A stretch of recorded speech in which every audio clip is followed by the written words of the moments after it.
Changez vos cœurs, voyez à la bonne nouvelle.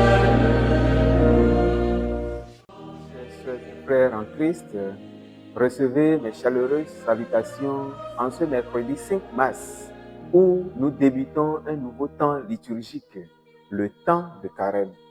Étymologiquement, le mot carême vient du latin quadragesima, qui signifie 40e jour et fait référence aux 40 jours que Jésus-Christ a passés au désert avant son ministère public.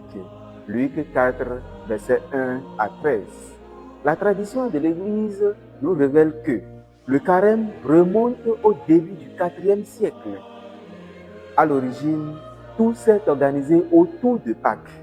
C'était une période de préparation pour ceux qui se faisaient baptiser à Pâques et pour les pénitents publics.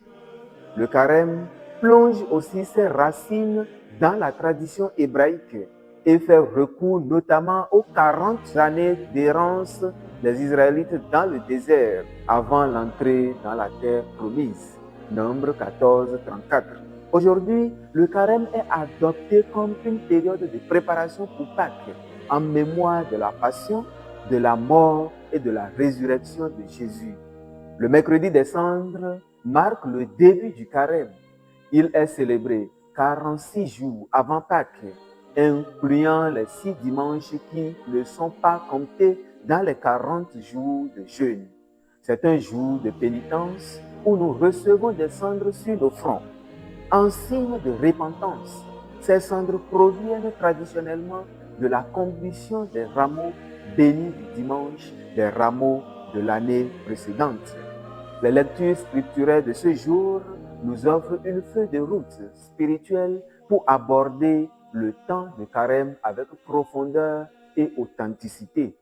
Elle nous incite à une introspection sincère et à une transformation véritablement intérieure.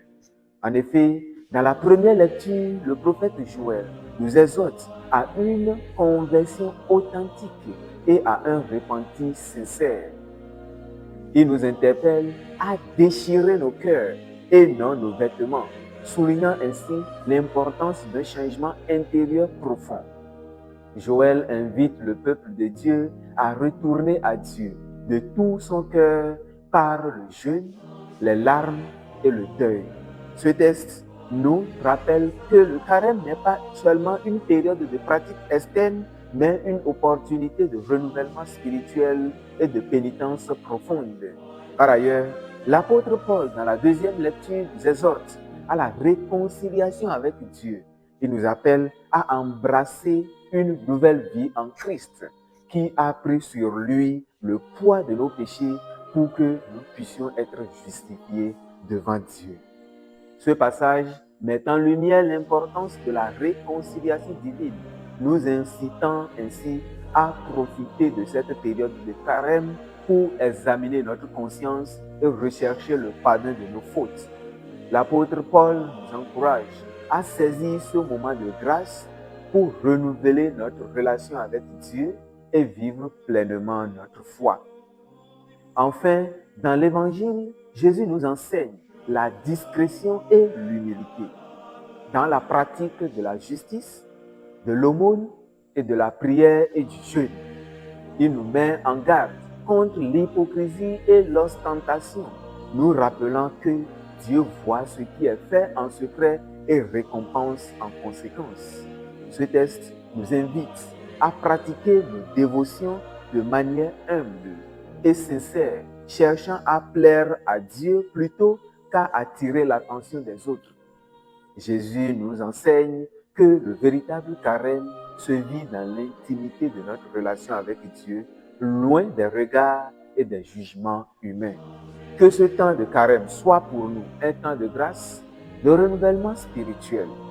D'ores et déjà, je vous souhaite un fructueux temps de carême. Soyons bons et humbles.